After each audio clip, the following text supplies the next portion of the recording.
started school here, I kind of always knew I wanted to be involved with art to wear, so I just started volunteering for whatever I could do, and so this has kind of been 4 years in the process. When I came to NC State, I was really torn originally between what kind of program I wanted to go into, whether it was industrial design, fashion design, even textiles.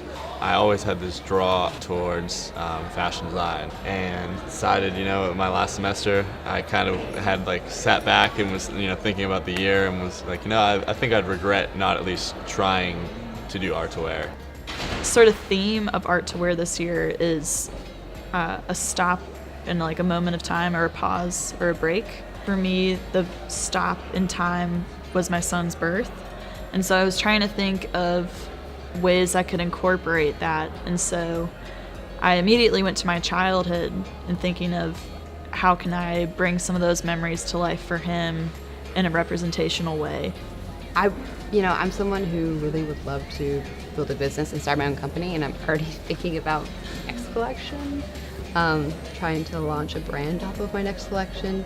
Also using Spinflower because I love the idea of getting the fabric printed locally. It's been really exciting to take a technique that is thought of as very traditional and kind of old lady-ish and make it modern and fun and exciting to people that are my age. One day I was like, hey, I can put my illustrations into repeat patterns. I would love to keep making prints and working with kids' products and clothing because it's so fun. And there's just so much you can do with it. I love Spoonflower to pieces. I'm definitely going to continue using Spoonflower in my process for sure. Saves a lot of time. I like the idea of taking something that's not traditional and transforming it into something else. My collection's pretty outrageous. It's definitely not ready to wear. So I really wanted the patterns to kind of have fun. I wanted them to have a feeling that it's playful. I had not done any print design before. I've always wanted to. I've always had an interest in it. So this was my first experience to get to try out print design. I think the prints will feel very light in comparison with the weaving, so I think that's a really nice pairing. So I'm really excited that I got to use Spinflower with my hand-woven stuff.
Je suis fidèle la nuit, ma vie se passe toujours au